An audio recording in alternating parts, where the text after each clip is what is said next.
Assalamualaikum warahmatullahi wabarakatuh. Saudara seiman, kembali lagi di channel Jendela Hikmah. Semoga rahmat dan karunia Allah selalu Allah curahkan buat kita semua. Kali ini kita akan membahas sangkakala, hari kebangkitan dan padang mahsyar. Perlu diketahui bahwa yang menjaga sangkakala adalah malaikat Israfil alaihissalam. Allah menciptakan lauh mahfuz dari mutiara yang putih, yang panjangnya 7 kali lipat jarak antara langit dan bumi, dan Allah mengantungkan pada arasy. Di dalam lauh mahfuz tertulis apa yang akan terjadi sampai hari kiamat.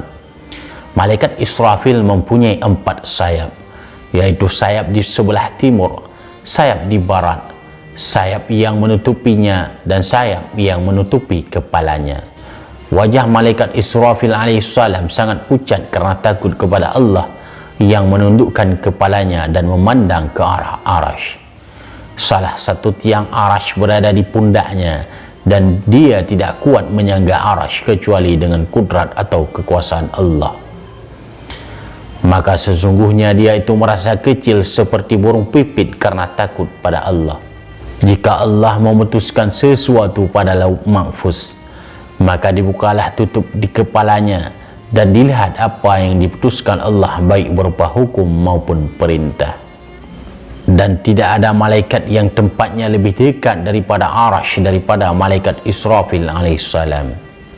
Antara dia dan arasy ada 7 buah hijab. Dari satu hijab ke hijab yang lain jaraknya sama dengan berjalan selama 500 tahun. Antara malaikat Jibril dan malaikat Israfil ada 70 hijab. Sedang sangkakala berada di atas bahu kanannya dan ujung sangkakala berada pada mulutnya. Maka dia melihat perintah Allah kapan datang waktu meniupnya.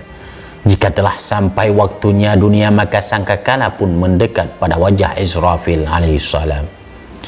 Maka Israfil pun mengumpulkan keempat sayapnya lalu meniup sangkakala. Dikatakan bahawa malaikat maut menempatkan salah satu telapak tangannya di bawah bumi ke-7 dan telapak tangan yang lain di atas langit ke-7. Maka dengan begitu dia dapat mengambil ruh-ruh penghuni langit dan penghuni bumi, dan tidak tersisa di bumi kecuali iblis yang dilaknati Allah, dan tidak ada yang tersisa di langit kecuali Jibril, Mikail, Israfil, Israil alaihi salam. Mereka dikecualikan oleh Allah sebagaimana firman-Nya.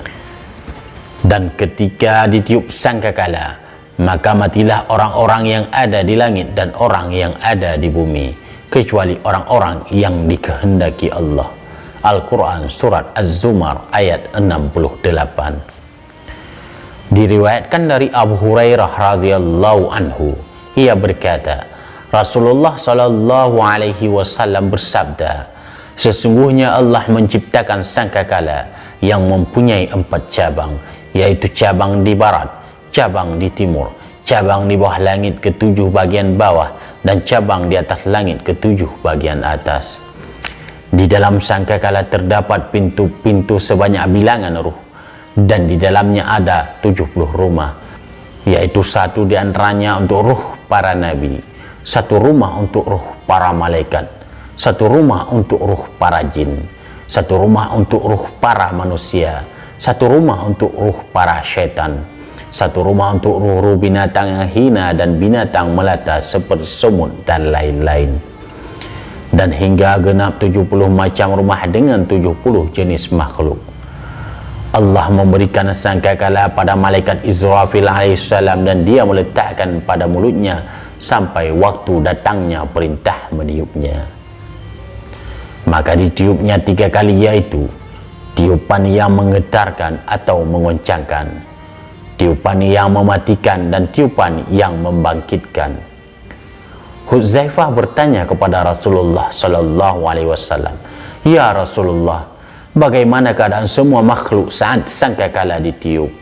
Rasulullah sallallahu alaihi wasallam menjawab, "Hai Huzaifah, demi zat yang jiwaku berada di tangannya, ketika sangkakala ditiup maka tibalah hari kiamat.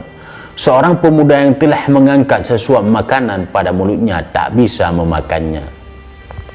Pakaian di depannya yang akan dipakai dia tidak bisa memakainya, dan kendi pada mulutnya untuk diminum, maka dia juga tidak bisa meminumnya karena telah tiba hari kiamat.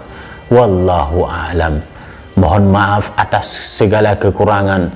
Assalamualaikum warahmatullahi wabarakatuh.